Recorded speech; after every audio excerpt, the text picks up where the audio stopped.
तेरापंथ धर्म संघ की साध्वी प्रमुखा विश्रुत विभा भी आचार्य श्री महाश्रमण के साथ बीकानेर प्रवास पर हैं। उनका कहना है कि आचार्य महाश्रमण नैतिकता और सद्भावना का संदेश देने के लिए लगातार यात्रा कर रहे हैं। यूरोप के कई देशों की यात्रा कर चुकी विश्रुता विभा कहती हैं कि वर्तमान परिदृश्य में नैतिकता, हिंसा का महत्व और बढ़ गया है, अहिंसा का महत्व और ज्यादा बढ़ गया है। तो वहीं साध्वी प्रमुखा ने कहा कि धर्म में राजनीति ना हो और वोटों की खातिर राजनीति में धर्म ना लाया जाए। साध्वी विश्रुत विभा से खास बातचीत की सहयोगी लक्ष्मण राघव ने। तेरापंथ धर्म संघ की अपनी महत्ता है, अहिंसा, नैतिकता और सत्य पर हमेशा बल देता रहा है। आचार्य महाश्रमण यहाँ प्रवास कर रहे हैं और इस वक्त हमारे साथ साध्वी प्रमुखा हैं विश्रुत विभा। उनसे हम बात करेंगे और समझेंगे इस थ्योरी को भी और प्रासंगिकता को भी कि आज के समाज में कितना आवश्यक है ये सब सत्य, नैतिकता और अहिंसा, जबकि समाज से ये मूल्य गायब हो रहे हैं। आपका संघ एक तरह से इस तरह के संदेश के साथ आप दुनिया में जा रहे हैं, क्या कहेंगे, क्या फ़र्क आप देख पा रहे हैं, कितना फ़र्क समाज पर ला पा रहे हैं? वर्तमान की जो परिस्थितियां हैं, वर्तमान के जो हालात हैं, उनमें तो ऐसा लग रहा है कि नैतिक मूल्यों का क्षरण हो रहा है। और तेरापंथ धर्म संघ के आचार्यों ने नैतिक मूल्यों को प्रमोट करने का प्रयत्न किया है। आचार्य श्री तुलसी तेरापंथ धर्म संघ के 9वें आचार्य थे और उन्होंने तो एक कैंपेन चलाया था अणुव्रत आंदोलन का, और उस अणुव्रत आंदोलन का लक्ष्य यही था कि किस प्रकार चारित्रिक मूल्यों का विकास हो, और चारित्रिक मूल्यों के विकास के द्वारा वे एक अच्छे इंसान का निर्माण करना चाहते थे। और उसके लिए उन्होंने एक कोड ऑफ कंडक्ट बनाया कि इन नियमों का पालन करके एक व्यक्ति अच्छा इंसान बन सकता है।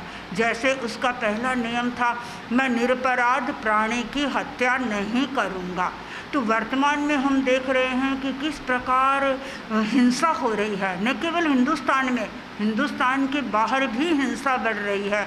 अभी मैं कुछ दिन पहले पेपर में देख रही थी, अमेरिका में एक स्कूल के बच्चे किस प्रकार वो बंदूक से बच्चों को मार रहे हैं।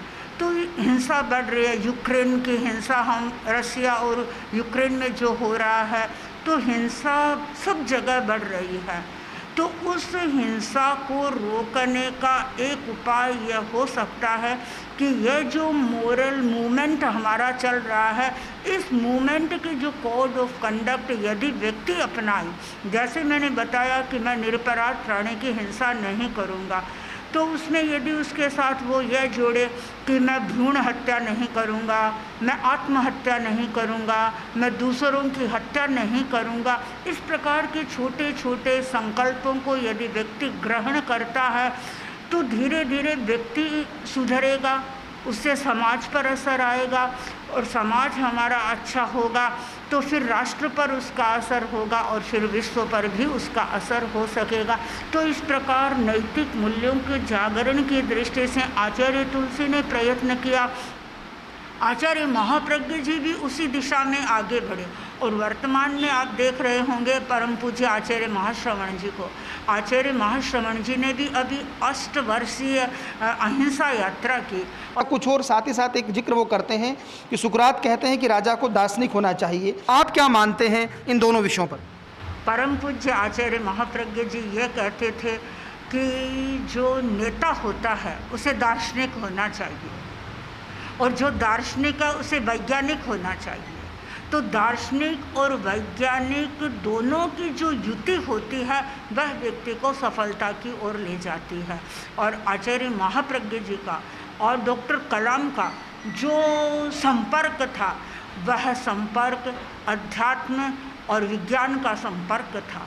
और उन दोनों शीर्षस्थ पुरुषों ने, यानी अपने लाइन में वो टॉप के व्यक्ति थे।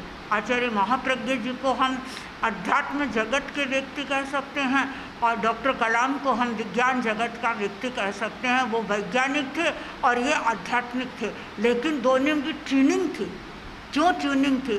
ट्रेनिंग इसलिए थी कि दोनों इस बात में विश्वास करते थे कि धर्म और विज्ञान या अध्यात्म और विज्ञान मिलकर के देश का भला कर सकता है या विश्व का भला कर सकता है। आखिरी सवाल साध्वी प्रमुखा, राजनीति की जब बात होती है तो ये कहा जाता है कि राजनीति धर्म आधारित होनी चाहिए, लेकिन हो क्या रहा है कि धर्म में राजनीति हो रही है और राजनीति में धर्म के नाम पर वोट मांगे जा रहे हैं। साध्वी प्रमुखा क्या सोचती हैं इस विषय पर?